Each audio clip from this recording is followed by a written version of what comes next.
بسم الله الرحمن الرحيم، وعلى الله توكلنا. مشاهدين قناة الشباك الكرام، أهلا وسهلا بكم. أما بعد، وكما عودناكم في البحث عن أفضل المواهب واللاعبين الشباب في مختلف أنحاء العالم، جئناكم بلاعب تألق هذا العام في هولندا وتفوق على رامي الزروقي وحاج موسى. من حيث الإحصائيات، إنه كامل النغلي أفضل لاعب في ناديه سبارتا روتردام الهولندي، صاحب 22 ربيعا بدأ مسيرته الكروية مع نادي دي جراف للشباب في الدرجة الثانية سنة 2020. لعب معهم 3 مواسم كاملة، تألق وسجل فيها العديد من الأهداف.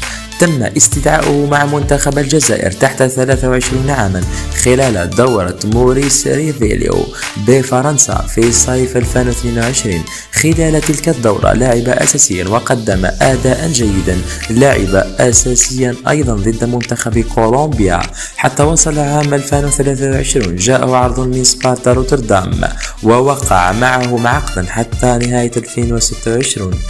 في أول بداية مع فريقه سبارتا روتردام الهولندي سجل 6 أهداف في 14 مباراة فقط، لولا الإصابات التي منعته من إكمال تألقه. وفي هذا العام خطف كل الأضواء مع بدايته القوية في الدوري، لعب 5 مباريات فقط أساسيا، سجل فيها 3 أهداف وقدم أداء متميزا للغاية. كل الأهداف جاءت من خارج منطقة الجزاء. يلقب في هولندا بصاحب الأهداف الجميلة. تم اختيار اللاعب الجزائري كامل النغلي كأفضل لاعب في نادي سبارتا روتردام الهولندي لشهر سبتمبر الفائت، حيث نال هذا التقدير من جماهير الفريق. كما اختير أحد أهدافه كأفضل هدف في الشهر، مما يعكس مستوياته المميزة منذ بداية الموسم الحالي في الدوري الهولندي ارديفيزي الممتاز، حيث بارز بين مواطنيه رامي الزروقي وأنيس حاج موسى.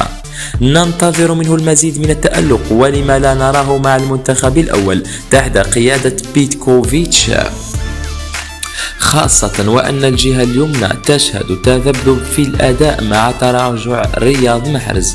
تذكروا هذا الاسم جيدا، كامل النغلي. شكرا لكم.